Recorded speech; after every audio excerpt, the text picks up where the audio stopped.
It is my pleasure to introduce our speakers, Susan and John Landau. And I reached out just a blank email to the Friends of Foote's Pond Wood, and Susan replied so enthusiastically about setting up this presentation. And I'm really glad that it worked out because you really brought your A game with the handouts and with the audience too. So this is very impressive. So I'm going to welcome you up here to give your presentation. Thank you.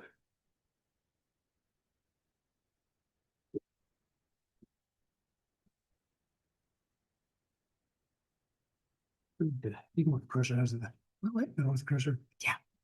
So Sue and I got involved in ecological restoration efforts 10, 15 years ago. We moved to Morristown and lived across from this horrible park, wonderful park in horrible condition, Woods Pond Wood, next to a 3 through 5 elementary schools, just an asset that needed help. So we were working with a bunch of people called Friends of Woods Pond Wood. Still working with other people in Friends of Woods Pond Wood. It's got a lot of momentum now, and Sue will talk in more detail about the project. But in the course of all that, we've been involved in lots of stuff. We're retired now. We have that luxury of getting involved when we want to. We're both Rutgers environmental stewards.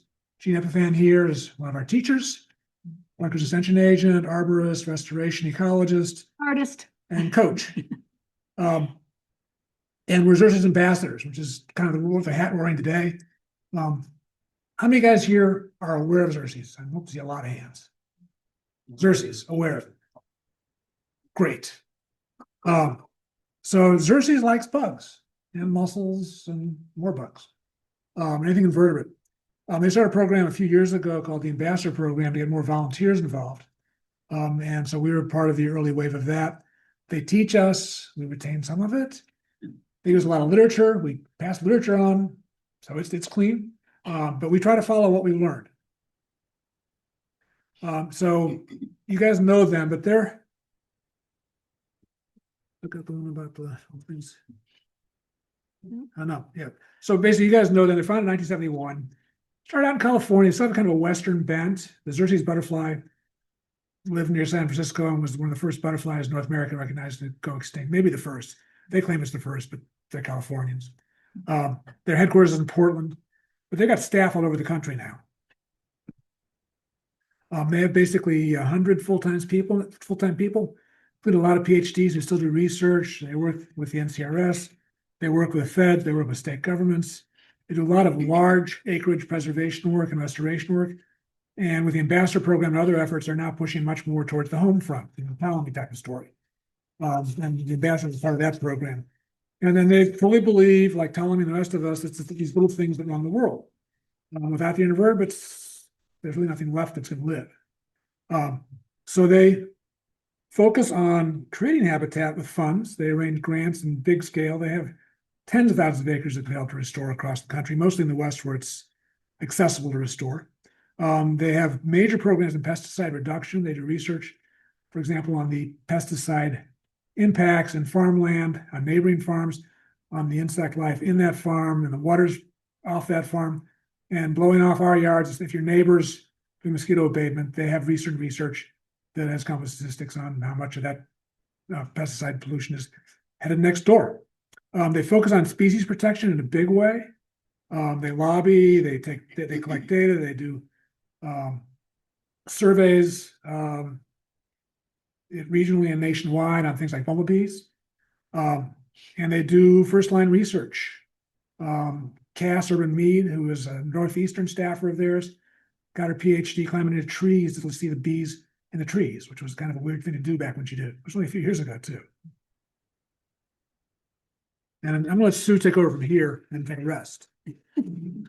So we're here to talk about ecological landscaping. You all know how important native plants are. And we're going to talk about ecological landscaping specifically with foresting and reforesting.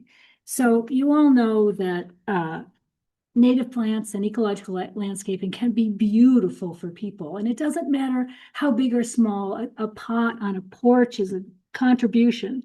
You know, an acre of a meadow is a contribution, a little pollinator garden is a contribution, but what makes these plantings so much fun for us is the life they bring, because they get lots of pollinators and birds and all kinds of wildlife that are going to come to your plantings.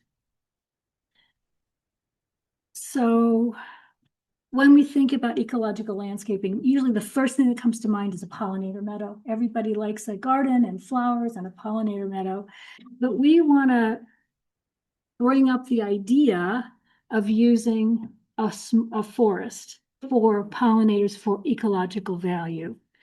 We'll talk more. So so keystone plants, there are some plants, just a few genera of plants that have an outsized contribution to who can eat them. So 90% of our caterpillar species can eat 14% of the plant genera. And 8 of the top 10 hosts are trees, and the next 2 are shrubs. So our woody plants really do contribute to feeding our caterpillars, our Lepidoptera, our wildlife. And as John said, Cass Urban Mead found 2/3 of the northeastern bee species use forest in some part of their life cycle. So forests are important. We have handouts of this sheet that shows the keystone species. If we don't have the keystone species in a planting or in an area, the ecology will collapse. There just won't be enough caterpillars for everybody to eat unless we have some keystone species. So this will give you the genera, and then Jean has listed tree species for specific sites, and she has 3 of these sheets for various parts of New Jersey, but this one is for northern New Jersey.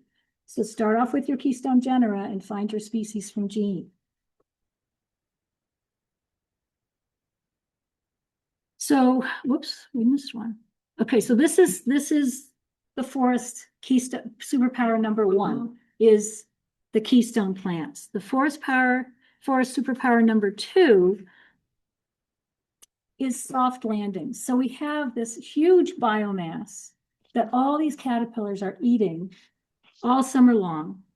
And then how do they overwinter? Well, you guys, I was told before I came here that Jen had talked to you, and she said they really know their stuff. So I have to watch out here what I'm saying, but you know that everybody drops from that forest canopy, most of them do anyway, and they're going to overwinter in, I'm not going to call it leaf litter, but in the layer of leaves and the layer of plants on the forest floor in the first couple inches of soil. And we need to leave that intact and healthy and in great shape so that everybody can live through the winter, so that these caterpillars will drop and they'll overwinter mostly as pupa, sometimes as larvae. But then you have your mourning cloak, right? That will overwinter as an adult, sometimes in tree bark, sometimes in the leaf layer. And the leaf layer can even be food. So your red-banded hair streak will eat fallen oak leaves and sumac leaves, as I understand it, for their food. So this layer is really important. So the forests have a lot of important contributions to our ecology and to the life they bring. So the first thing we're going to really talk about is restoration in a forest. You know what I missed? I have to back up. I missed the chickadee story. I have to tell you. So, sorry, we want to favorite part. No, it's what I always tell. So we want to aim for 7% native biomass in our yards and our restorations. The reason is that a chickadee weighs about, this is an oversized particular, it weighs about as much as 2/4. It's a tiny little bird. And they will have a clutch of somewhere between 5 and 8 eggs, as I understand it. Now, like 96% of our terrestrial seed-eating birds, these guys feed their babies insects for their nutrition. And most of those insects are caterpillars. So caterpillars are little soft superfood packets filled with fat and carotenoids and protein that the babies need. So the parents, from hatch to fledge, is about 16 days. And those parents have to collect between 6,000 and 9,000 caterpillars to raise one clutch of eggs, for those of you in the back, This is 6,000 gamelli noodles representing caterpillars. So this is the minimum amount for one nest. So Townley says he sees them coming every 3 minutes. They're coming back to the nest with caterpillars. So if you have, so Desiree Narango did this research. She was of DC. She watched the chickadees coming in with all the caterpillars and she counted them. Now, after the birds are fledged, the parents are still feeding them caterpillars, but nobody can count them because they're flying around. So for another couple of weeks, so they're literally feeding these things tens of thousands of caterpillars. The kicker is that those caterpillars will only grow on native plants. An oak tree can support 500 and some odd species of black cherry, will support more than 400 species of Lepidoptera. A Japanese cherry, 0. The Japanese maple, 0, because it didn't evolve here. Plants don't like to be eaten. It takes a lot of evolutionary time for our insects to be able to have the changes to be able to eat those plants. They have to evolve together. So if Desiree found that if you have 70% native biomass in your neighborhood, you can maintain your bird population. Below that, bird population starts to drop. So that's why we really aim for 70%. And that's why this ecological landscaping is so important. So now you know why. Remember the chickadee story. And so next we're going to talk about a little restoration in the forest. As John said, we work a lot in Foote's Pond wood. So what's our problem? So ash trees used to be a significant component of New Jersey forests. And we have a path that circumnavigates the park, and just along the path, we had lost over 100 ash trees. We lost more deeper in the woods, but they had to cut the ones down near the path because they get really brittle and we don't want them falling on people. So you can see, you guys all know about the emerald ash borer, I'm sure, but you can see the little trails that the larva of the emerald ash borer makes in the cambium layer of the tree, and it like cuts off all the vascular system of the tree and they die. So what are we left with? We're left with a big old canopy gap. Now, normally in a healthy forest, you would have all kinds of saplings and seedlings ready to grow up into that space and take advantage of that light. But in New Jersey and in our park, we have so many deer that any new little tender native that pops up, the deer are going to eat. So if you want a native forest to be able to regenerate itself, ideally, everybody says 10 deer per square mile. You can get up to 40 and probably be okay, but we have well over 100 deer per square mile in many places of New Jersey. So these new baby natives just don't have a chance. So what grows in is this massive tangle of invasives, and where there's sunlight, they just explode. So then what do we have to do? We have to come in and clear them. This is a volunteer team, and it's a lot of hard work. A lot of these invasives, you guys know, are thorny and they're nasty, and they're, it's not the easiest work, but it's very satisfying. It's fun. And then we're not allowed to use herbicides in this park, so we were crazy enough to sheet mulch the entire forest floor.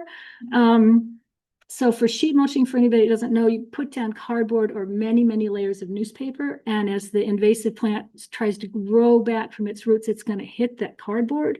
While the cardboard's still intact, it'll be a mechanical barrier, but also the plant can't photosynthesize, then it's blocked out. And then you put wood chips on top to hold the cardboard in place, and wood chips are good for many reasons for the forest floor. So you'll notice way in the back, there are these little tree tubes. We cleared an area about 2 or 3 times the size of this. We found 4 native seedlings hidden in the multiflora rows. And I knew if I didn't protect those overnight, they weren't going to be there the next morning. So that's what those tree tubes are, my emergency tree protection. So we came in our sheet mulched area and planted with pretty big plants. What am I looking for here? Oh, anyway, so 7-gallon plants, because we wanted it to look like an instant forest.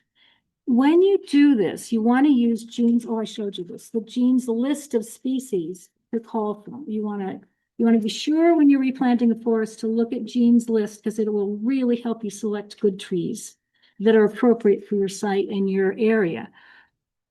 But this is a time when you can incorporate hickories. They're a really nice addition to the biodiversity of trees, the diversity of species we have. It was originally probably an oak hickory forest, but hickories grow an immense taproot. So you cannot go to a nursery and just buy a 3-year-old hickory tree. We get them in tubelings. So this is a hickory tubeling. So this stem of this tree, it's a year old, it's about 5 inches tall. You can see them planted here. I mean, they look like tiny, you wouldn't even know that that was a tree. But look at the root. The root has grown all the way out the bottom of this 12-inch tube that it's growing in, and it's twice the diameter of the tree stem. That's how much energy they put in their roots. So they'll stay very tiny for a couple of years, for several years. And finally, when they're satisfied that their root is established, they'll start to grow up. But this is a time to get your hickories in because you can't buy a big one. You got to plant them little. And they're really important for our forest. We're losing our beech trees to beech leaf disease and other things. We've lost our ash. We've got diseases coming for oaks, but the hickories seem to be in pretty good shape. Jean says yes. Also, they have this wonderful mast, this nut. So we've lost all our beech nuts. So we need to be putting trees back in that can feed our wildlife. So, like I said, we use 7-gallon trees for quick canopy effect, but now that everybody kind of understands what we're doing as they walk through the park, we're shifting to number 1 and number 2 pots, smaller plantings and tubulings. They're easier for volunteers to plant. We can get a lot more of them per dollar. And the smaller you plant, the younger the tree you plant, the better it's going to establish. And hopefully the healthier it'll be for its life. And in the fall, we got a grant from the New Jersey Native Plant Society, and we put in a shrub layer. So we've got canopy trees, understory trees, and a shrub layer planted. And then in the second summer, everybody's growing really nicely, and we hope this fall that we can add a ground layer and more shrubs. So eventually we'll have all the layers of a forest. So that's what we're working on in Foote's Pond Wood. The next thing to talk about, and I have to look at my notes here because I could talk way too long in this sheet, is John mentioned, we live across the street from an elementary school, grades 3, 4, 5. And we always wanted to give the kids a chance to plant a tree. So every year, I give the students a choice of 3 native trees. And I write all the gossip and I get all the pictures about the tree. Its fall color, how fast it grows, how tall it gets, what its fruit is, just everything you can know about a tree. And then they vote on their tree. And then we put a little sign in that shows, which year this was planted for which grade level. So the kids can always come back and find their class tree. And they get really attached to owning these trees. We mentioned to one 3rd grader, oh, your class voted for the black cherry. And she's like, no, we voted for the red maple. Like they will really tell you what they voted for, which is fantastic. Now the 5th grade, they had voted for a canopy tree in 3rd and 4th. So this year we asked them to vote for an understory plant, trying to expose them to the idea of layers in the forest. But there's so much fun that you can do with just this little planting and children. We have a super talented retired elementary school teacher who's on our board, and we developed a curriculum using Talamy's vocabulary of contributor, non-contributor, and detractor. Well, these describe behavior, and they apply to people just as well, and in human communities just as well as they do to plant communities. So, and it's very contextual. So a child obviously is contributing if they're paying attention and they're answering questions. They're not contributing if they're just daydreaming. But if a child is yelling, if they're yelling to keep somebody from getting hurt, or if they're yelling because they're cheering on a sports team, they're contributing. They're not a detractor. So with the same considerations, we talk about grass and lawns, because most schoolyards are just vast expansions of lawn. And grass, it's mowed, it's compacted, it doesn't infiltrate much water at all. It doesn't hide anybody, it's not a home for anybody, it doesn't feed very many critters at all. So it's really ecologically for us, a non-contributor. It's just like green concrete. But to a child, it's a great place to play. So it's a contributor to a child. So you can have all these incredibly fun discussions with children about what's a contributor and what's not a contributor. And then as far as detractors, we can take out one of these fence railings and we can take them back behind to see the porcelain berry that grows 25 feet in a year and grows over the top of everybody, is smothering everybody underneath it, won't give it any sunlight, and it's weighing it down. And then they understand it's a detractor in the natural world. But it's not a bad plant. If we took that porcelain berry back to its area of origin, it would probably be quite a good contributor. So it's all these discussions are very contextual and they're great to do with kids. We also take the kids, there's a rain garden that we planted with the Xerces Habitat Kit. That's a plug. We planted it with over 100 kids.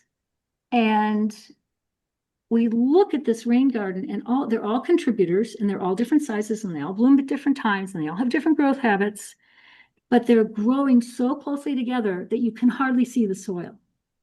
And there are not very many weeds. There are not very many detractors coming in. So this becomes an anti-bullying message. If everybody who contributes sticks close together, you can keep out the bullies. So, and then John painted a green stripe 3 feet tall on these fence posts and also a green stripe on the tree 3 feet above the soil. So the question for the kids is, you're 9 years old and your waist is here. I'm an adult, my waist is here. What's going to happen to that stripe that's like the waist of the tree? Is it going to grow up as the tree grows? And everybody thinks, of course, yes. Well, it doesn't. And so these trees were planted, they were just under the height of the cage because it's a 6-foot cage. And they have busted out of these cages in 2 years. And that green stripe is still level with the green stripe of the fence post. So I don't know, these things are just very fun with kids. And then I can never get a kid to vote for an oak. They always vote for the things with the flashy fruit or the fall color, or they do something spectacular. So the school got a new science teacher. So we donated a swamp white oak to welcome the science teacher. Well, this oak that we donated was the same size as everybody else that got planted that year, 7-gallon pot. They're all just under about 6 feet tall.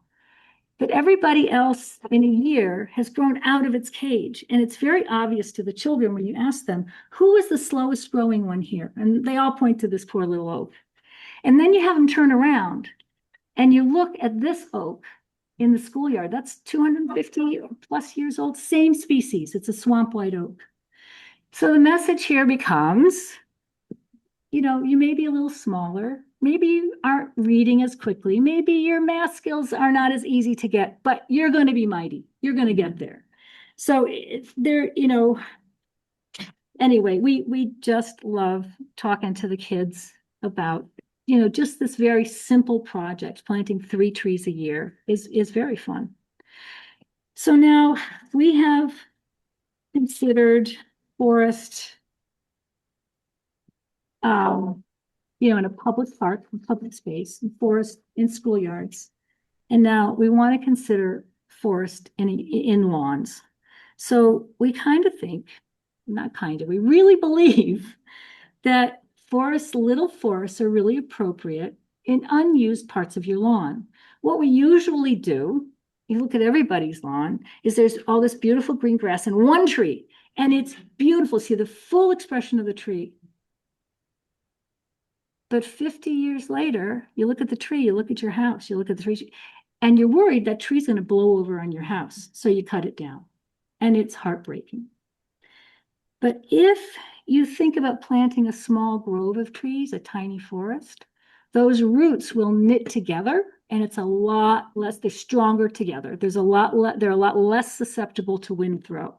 Now, I'll be dead when this experiment is done in our yard, but I'm expecting those trees to be there for hundreds of years. Additionally, you have all the habitat services we talked about. You've got all the layers of the forest. You've got all the soft landings. this huge biomass for all the caterpillars to eat. You're infiltrating water, you've got shade, and it's really beautiful. So this in the distance is our little forest. And it used to be lawn, just like our neighbor's lawn. It was all lawn 4 years ago. And over time, we planted, I didn't count the number of trees, and we've had a few volunteers. Can't bear to edit. So we've got about 14 trees in this little space now. And we've got shrubs, and we've got a ground layer, a dense mosaic of a ground layer, and it's bordered by some stacked bluestone. So that's our cue to care. It says this is on purpose. Nobody in the neighborhood has complained, and I don't know whether it's because we've got such a defined border or if they just know that we're crazy. I'm not sure which. But this is the view from the other side where we're standing on a walkway that goes to our front door, and you can just imagine walking down this path. Now, this is early fall. We didn't know we were going to do these talks until recently, and it's not the most beautiful time of year, but you can imagine how it feels walking down that little path and then standing in this little forest. It feels really good to stand in. And even with the Japanese do the forest bathing, you go stand in the woods. Well, you could do that in your own yard. So even with this busy road, it's still a really peaceful, lovely place. Now, ours has a super wild feel. We're after the biodiversity. We want every plant that anybody could ever want to eat in our yard, but we also plant anything that might be suitable for that site because we want to learn about the native plants. So, but I'm going to show you at the end, Jean has developed this amazing way to have what I call a forest garden. She calls ornamental reforestation, a very neat and tidy forest that is just beautiful to look at and makes sense to somebody's eye who might think this is a little too much. But spring is always spectacular. So now this is early on, and you can see there's a lot of mulch between these plants, but pretty soon, the shrubs begin to thicket and the foam flower begins to spread, and the cardinal flower the columbine will seed in, and pretty soon this is what you got on the floor of your forest. And there really is not much weeding to do because there's not much space for a seed to take hold, and there's no mulching, there's no blowing, there's no raking. You're going to let all those leaves fall to the forest floor. Now, I really love flowers, and there are so many flowers that grow beautifully in the shade of a summer forest. So this is a native woodland sunflower and some volunteer cardinal flower. This is turtlehead, and even Monarda bergamot will grow in quite a number of these plants that we love will grow in a decent amount of shade. And I always, tell myself, remember penstemon, because penstemon, if foxglove, beard tongue, all the beard, I think we have at least 4 species that do really nicely in these conditions, and they bloom. So after the spring ephemerals are done and the spring flush of the ones that hang around are done, but before the summer blooms come in, penstemon, it's there for the bees, it's there for us, it's beautiful. I'll have a picture next to you. So then at the end of the summer, everybody here has already had their turn blooming, but it's lush, it's green, it feels great. And then, of course, in the fall, the shade-loving asters and asters and goldenrods have their chance to bloom. So we said start small, and we started really small. It was just this little circle with a few trees in it. This is our first expansion. And then this is the outline for our second expansion. Highly recommend using a hose or something to outline where you're going, especially if you're doing this with a partner, so that you're on the same page. It can save a marriage.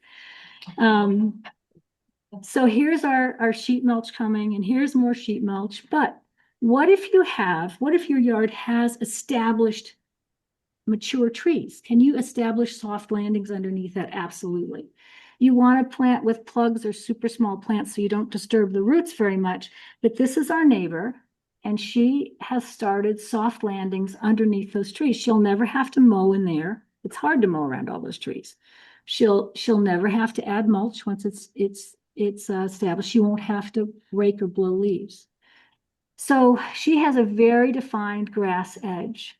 And she's already expanding it. So like we did it with the hose, she's out there stomping out her borders in the snow. So she's excited about spring. She's starting a bunch of plants from seeds. So Jean is here. This is Jean's pocket forest in the woods. And you can see she's got these beautiful round stones. That's her cuticare. This is on purpose. She's got a nice little walkway that goes through it so you can really enjoy it. So she's got this huge native biomass. She's got all of her favorite woodland plants underneath. And she's in an HOA, and they accepted this. So the other thing is, this is in kind of a low place, and I haven't really talked to Jean, but I suspect it's doing more work than we know about, because there's a lawn that leads down to this, and I think that all the water that sheets off that lawn is being infiltrated right in place in that little garden. So I promised you I would show you Jean's work, which is how to make a very neat and tidy forest. So she calls this ornamental reforestation. And the trick is that she uses a very limited plant palette, not like John and I, where you get every native plant you can possibly, and Lisa does too. Every native plant you can ever do in that site that belong there, you're going to plant all of them. She's going to wisely choose just a few. So she has a planting of gray birch here. Remember, when gray birch mature, they're going to have a gray-white stem. So if you can envision these beautiful gray-white columns that are going to be there in the future. And under that, she's used a cultivar of little blue stem, which is going to stay really vertical and tidy. And then, for some fun, she's added nodding onion. Now, the brilliant thing about this is when nodding onion has a long bloom time. But when it's not in bloom, the foliage is very grass-like. So somebody walking along that sidewalk, they see that clear-cut grass border, and they'll maintain a foot or two of mulch along the edge. That's the cue to care. That says this is on purpose. And then anybody, if you don't know about gardens or plants or anything, you can look at that and enjoy its beauty without having to understand it, because it's so simple and easy to understand. So that's Jean's ornamental reforestation. And she has a talk, and we have a handout. Now, her talk, she's going to turn to a YouTube channel, but right now with this QR code, it's available till the end of March, basically March 24th. So watch it quick. She has other plant species suggestions for the layers in an ornamental forest, and she's happy to talk to anybody about this idea. So John, you want to take it from here? He's better at this stuff than me. Yeah. The March 24th, actually, drop another plug on March 24th. How many guys know Caterpillar Lab? Oh, you guys know Caterpillar Labs. So this is a guy in New Hampshire who got funding a few years ago.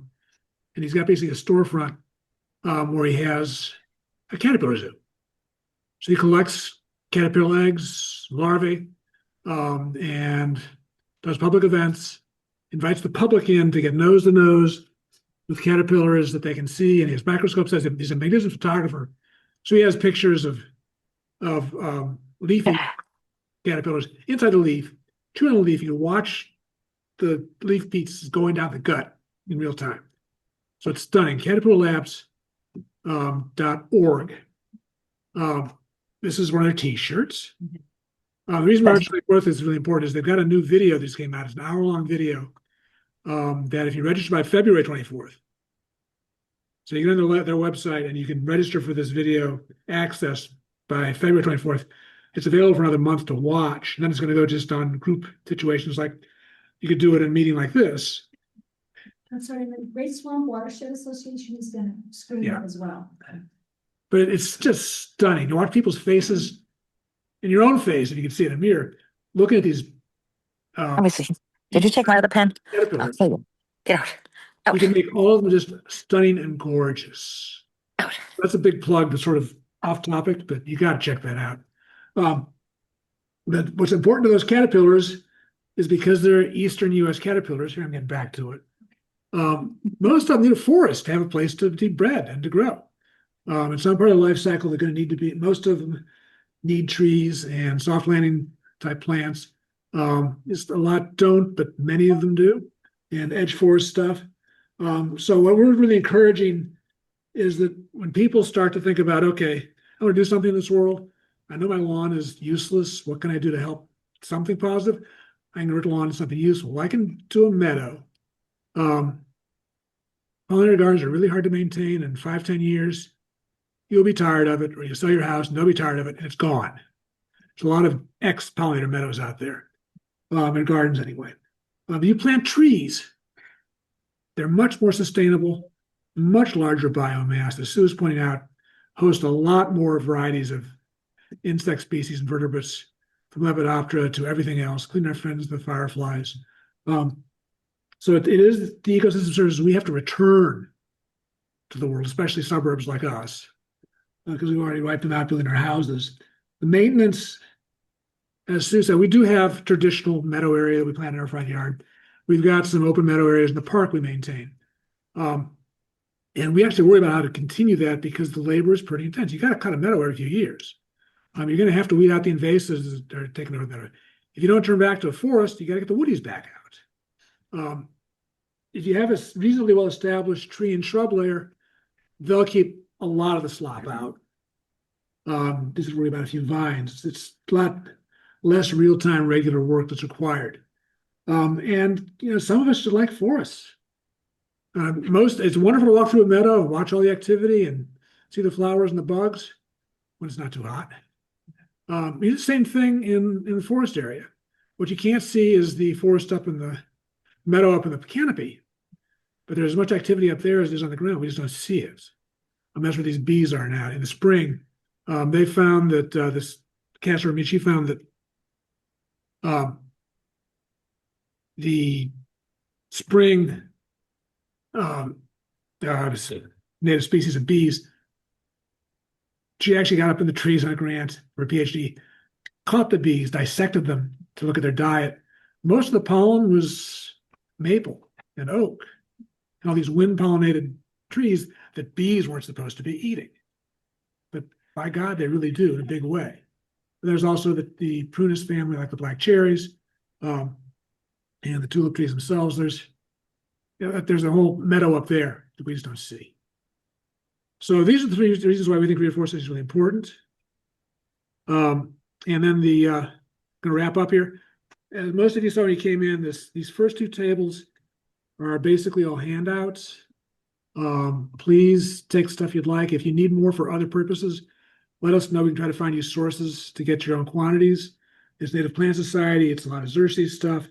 And it's Rutgers stuff, Gene's products. Output is wonderful.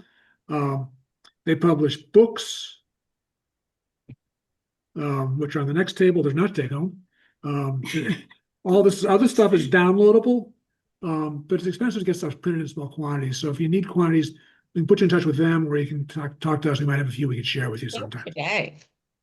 And the last part is that they've got a lot of activities for the public. They've got a YouTube channel where all their webinars are posted.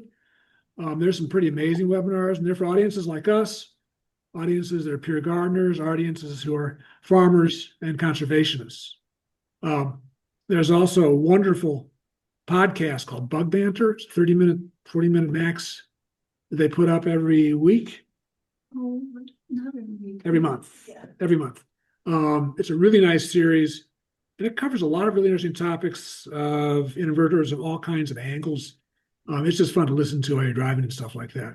So we'll leave this slide up here so you can use the QR codes to get links to those two sites. We'd love to take questions and have some good discussion. We're in this to network. We've got some thoughts. I'm glad you brought Kim Carrero, because that's where we're going to steer you at the Native Plant Society. But there's other places that you might be able to get kind of an audience to expand your own reach. Maybe the amount of commissions, there's the ANJAC might publish your meeting dates at ANJAC. Basically, get your trips out there in front of the public, get people to come see. People like to do this stuff, and we like to help connect those people. It's a lot of fun. So any questions, discussion?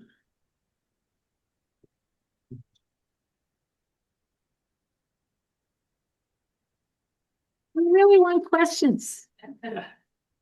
Yeah. Thank you for your meeting the herbaceous plants that you put in. We plant very deer-resistant plants. So lots of mints, lots of bergamots, that kind of thing. It's like Jean can probably address this more. We have, we have to cage everybody. Every woody we have to cage. I mean, there are a few they don't eat. They don't eat the black Hall viburnum. They don't eat the northern bayberry. Knock on wood, they're not eating our New Jersey tea. But it's a problem. The clethra they're not eating. But we do a lot of whitewood aster. We do blue mist flower. We just pick the ones that are not their favorites. Plant them close together, so it's a little bit resistant. They don't like to, they like to stay in their path. Yeah. So you plant the stuff they like to eat, back behind the stuff they don't like to eat. And if they don't find it by accident, these are not smart animals. But if they're really hungry, they'll find a lot. Jean's got a I comment. have a strategy for like, if you, I guess. I'm just saying. Yes, come up here. So if you have, if you want to start a new garden bed and you have deer that part of their daily routine is going into your yard and you want to train them to not go into your yard, you need to do a few different things, right? You can put barriers. You can, I wouldn't do deer repellent too often, but right after you plant, you kind of want to train them to stay away from your plants. But if you're doing, if you're planting a soft landing, right? Or an ornamental reforestation or a mini pollinator garden area, you want to start with the plants that the deer hate most and then phase other plants in after. So like put in mountain mints. The short-toothed mountain mint is one of the showiest of the mountain mints, and then that tolerates the most shade, so you could put that under trees too. And once that fills in, year 2, stick in some stuff that deer still don't prefer, but dot it in. And then maybe by year 3, the deer have learned there's nothing to eat there. And then you can stick in other things in between, camouflaged by those scents for the deer. So that's a strategy that I try to teach people. It just takes some time and patience, and you might need to corral the deer and figure out other ways to steer them away from the daily route of your yard and get them to be in a different location. One of the books back there by Basil Camus. What? Wasteland of Wonders. It's basically it's at cost on Amazon, like $15, $18. It's a wonderful book and all kinds of video. What he suggests is just using a heavy fishing line to kind of steer them. If they want to get through it, they will, but they're usually They're nudgeable. And they'll go find a different path if they find something that's interesting. And we also do in the park is we found this sort of critical mass where we share. So if we have a lot of something, then there's enough that survives to keep growing. If you only have a few and it's right out in front of their path, it's gone. Yeah, but Jean's right. We do intermingle. We do, if they're going to take a bite of something and they get something nasty with the stuff, something they want, they're going to go look someplace else. But when they're really hungry, they eat crazy stuff. Yeah. Yeah, you mentioned how the tree roots more than one tree that intertwined. Is there an ideal distance? If you're gonna plant more than one tree, is there an ideal distance apart? I'm gonna yield to Jean again. I have thoughts. So Doug Tallamy talks about 6 to 8 feet apart, and if you look at a forest, you see lots of trees that are that close. But Jean. Yeah, 6 to 8 feet seems good too. And then even Basil Kim talks about this too, where the closer they are within reason, the better form the trees will actually have. So then they'll be shooting up for light and instead of spreading out their branches low or too many branches in one place. So then they'll have better structure. They will have fewer breakages, for the long haul, for the many centuries we want these trees to live. But and it depends on the tree species. So certain trees that have shorter lived, you can put them a little closer together. Like the gray birch, you can put them 3 to 4 feet apart, even 2 feet apart. That's how they naturally come in, because they naturally reoccupy an open site and they'll come in very densely. But then, an oak, it might be more sparse, but let me just say that when they come in on their own in a forest, I've seen fields of them where they're only inches or even less than an inch apart from each other, and there's hundreds. But they do get out over time, right? And year after year, there's fewer and fewer, and then they end up with the spacing that you see in the forest, which will be 6 to 10 to 15 feet, depending. So we kind of designed our little forestry resolution. This is what we have. We're putting all 3 layers in kind of by design. So we're 6 to 8 feet, maybe 10 feet in some cases. But we left room for shrubs. The shrubs are going to take up their space, and the ground layer take up its space. Yeah, no, they will duke it out. But these little plants, you have losses, you can afford them because they're little plants. These bulb burlap monsters, they don't grow very well and they're very expensive to boot. So with bald and burlap, when they take them out of the ground, a huge mass of their roots are cut. So you're left with this little tiny root ball compared to the height of the stem and the leaf area, and they sit there in shock for years before they really start to grow. So if you plant a smaller one, it'll compete really well with the big one over time, and it's going to be healthier because it hasn't been damaged. So we really, I mean, Jean taught us this, we really advocate smaller plants. 7-gallon is as big as I'll ever plant. But John says I have to just shout out to Jean. John says, we designed this for us. Well, I knew the right species. True. And we got 200 of these trees that were the right species, had no idea where to put them. And Jean came out and looked on a Wednesday, and Thursday she arrived at like 2 or 3 in the afternoon, and she put every pot exactly where she wanted them. And some of them she rotated. So I told everybody that came to plant, if you pick up a pot, you mark where that was because it's going there. And we had one high school girl who planted all these birch that Jean had rotated correctly, and she rotated them to be perfect. So yeah, so Jean can help you a lot. Sorry, we didn't plant it, Jean planted. Well, then just to elaborate on that, so we tried to, in that park, which is a public setting, we tried to do pairings of species. So instead of having, you know, there's a lot of biodiversity in that one small area because there were many different species, but we grouped the trees, and we grouped large trees like the oaks with understory trees like the flowering dogwood, right? Yeah. And then Yeah. having shrubs underneath those, like one species. So there's kind of like you know, groupings of each. And then thinking about aesthetically how they would look together, but also making sure that they do occur naturally together. And then having it be readable for the people that come in, because if it's just all these different plants everywhere, it's great in that, you know, that's what happens in nature. But if it's a highly visited public park where we're trying to influence people to do this in their yards, we want it to be something that people can more easily digest. And that's what kind of steers towards that ornamental reforestation. Is it's almost for the person that, like, I want to go native, but I don't know how, and I don't want to do it, and I want my landscaper to do it. You know, so making it digestible is kind of the first step when you're in a community where it's all masses of lawn and one tree, you know. If your neighbor wants to know how hard it is to cut the grass, you say, well, you plant one tree species, one grass underneath, and maybe some flowers if you want some flowers. And or you can do sedges instead of grass. But you can pick 3 species and have a beautiful little forest in your yard. It's gonna take a lot less work in your yard after And that. you can do soft landings under one tree. You can start with one tree and do soft landings. And your landscaper can manage this stuff because there's only 3 species he has to learn.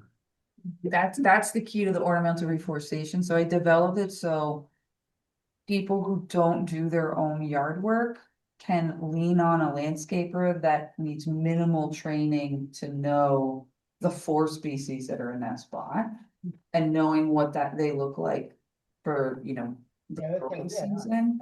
And while my yard is a lot like the Landau. We're a little nuts. I have like It's my house fence. $2 of a yard. This is, One of those yeah, trees this on is, the list, you'll be supporting 200 yeah. species of butterfly, just not one tree species. So just that one choice has got huge leverage. Yes. Go ahead. How does the mycelium network? Oh, I've got Jean's Okay. Jean's handout over there Oh, for you. So you could talk to Yeah, so one thing, Yeah. So- that into consideration for doing. S- Yes, so one main thing that inhibits the mycelial network for trees is lawn, because we're compacting the lawn. So half Right. soil's supposed to be pore spaces, actually air, and that air is required for our microbial life, including the mycorrhizal fungi and all of the other microbes that are required for mycorrhizal fungi to coexist with them and cycle nutrients together. And so that's why having the soft landings below, or an ornamental reforestation, or a jungle of reforestation is so important, because we are working to create that biodiversity, but we're decompacting that situation. We're restoring the soil, we're leaving the leaves. So the mycorrhizal network is just one of the pieces of the biodiversity that we don't really think about as much, but we're promoting it by, like, say you just have one tree, you have one big tree, you're not ready to plant a whole bunch of other trees. Maybe you want to put soft landings. When you put those soft landings down and you let the leaf litter come in, you're going to be encouraging those mycorrhizal fungi. Right. And in every one of, like, the mycorrhizal fungi, let's just say, require brown Yeah. matter input. So fallen leaves, twigs, some, decaying limbs, whatever. Over time, that is going to feed and nourish that Okay. microbiome. And it's the mycorrhizal fungi are critical to the health and longevity of our trees. So they, instead of having, for instance, a yard with compacted lawn, and guess what? Those trees are stressed in that compacted lawn. They have a diminished microbial network. Yes. They are not getting enough air in their roots. They're not getting enough water, because those pore spaces fill with water when it rains, and when they're compacted, the trees in a drought condition for most of the year. So these trees are inherently stressed, Okay. and then they get what? They get these So pests. And then what is the typical Reese, treatment for these? and the girl that is actually the lawyer for her thing is, So what actually, what would happen? People would say, oh, my tree's not doing well, so then they'll put some, or something. oh, let's kill those insects, or let's do this. So you get into this catch-22 of treating symptoms without actually fixing the cause of the decline of that tree health. So the best way to promote that tree health is to restore the understory closer to a natural system in one way or another, whether it's one tree with a soft landing or many trees all together. And so the more trees, the better. Then you have a very lush mycorrhizal network with many more different species. Eventually, sorry. Yeah, eventually. So all of our post-ag lands, which is pretty much most of New Jersey, that soil is really badly compromised. It will not go back to a forest type grade, probably ever, but it can become much healthier. And so we need to just encourage it to get as healthy as it can get. There's a big market of people selling additives now to boost those networks, but I don't think any of them have any evidence yet that you can buy it off the shelf. So just compost teas and that type of stuff, and time. And remember, the trees are dropping the leaves that make the soil they want to grow in. And as Rebecca McMacken says, they're called leaves because we're supposed to leave them. So everybody's doing the best they can do, and we just keep trying to do better. But those fungi are really cool. That's one of those other new things. 10 years ago, it was like, who knew? Bees and trees is the other one. So Jean has a mycorrhizal fungi printout. So if you're interested in those, this is where The website. assessment is also on the website. Rutgers do a lot of really good work. Big plug here, but they're doing a lot of good work. We're gonna custom. You showed 6-foot tall cages that you put around your trees. Did you make them? Did you buy them? So they come in 100-foot rolls. Okay. Or And- 50. by 50. Or Well, you 50. can get them in 50 or 100. We buy 50. 100's heavy. Do We buy buy 50. hundreds? We buy 50. We buy 50s. They come in 50-foot rolls that we buy. And we are so lucky because they have to be cut. We cut them in 7-foot lengths. Okay. And 2-foot diameter. Yeah, and we have a volunteer who comes and just cuts them all for us. He'll spend 4 hours cutting cages, just blows my mind. He's happy. That's like 10 rolls of. Yeah, thank you. 50 feet. And that'll give you 7 cages. So the last one will be a foot bigger. And then any stake will do it. We use the metal stakes, and if you want to borrow our post hole pounder to put the stakes in, we got one you And if can. you're, one thing we do in the park sometimes a little bit lazy. So deer, they go to 6 feet, keeps the deer out until the trees are much bigger than the deer can reach. But we have some 4-foot cages for slow growing stuff and some of the shrubs. And we'll put a 6-foot around in a few years if we need to, but Yeah. it'll be a few years. And it depends on where. Yes. If you're right on the road, maybe less so versus a spot where they might frequent more. And then even in Morris County parks, they use 5-foot caging because the taller you go, the more expensive it is. And the And heavier it is. Yeah, and the heavier. And so they use 5-foot because they have a very good hunting program, so that even though they do have still too many deer, they have reduced the herd, so there's less pressure on that 1 foot of, Yeah. missing cage. And there's 2 problems with the deer. One, they eat the natives, and they can handle some browse, but they buck rub. So when they rub you all know, they're gonna rub the bark. And so the caging, if it's 2 feet wide, can kind of keep them far enough out. That if we see any buck rub, then we bump up that cage height. But a lot of the 4-footers, I mean, the trees, they're tiny right now, so we'll just watch them grow. The hickories don't deserve any more than that. So the question that a lot of people ask, and I think we need to address it, is you're gonna have a lot of leaves dropping, and how do you handle all the leaves? Because leaf litter, the plants want to live with leaves, but they can pile up, and they can be much deeper than a natural forest situation in our gardens. So my answer is we all understand that we want to keep the leaves, because you'll see birds hopping around in leaf litter in the winter, and they're flipping those leaves. They're looking for something to eat. There's a lot of life in those leaves.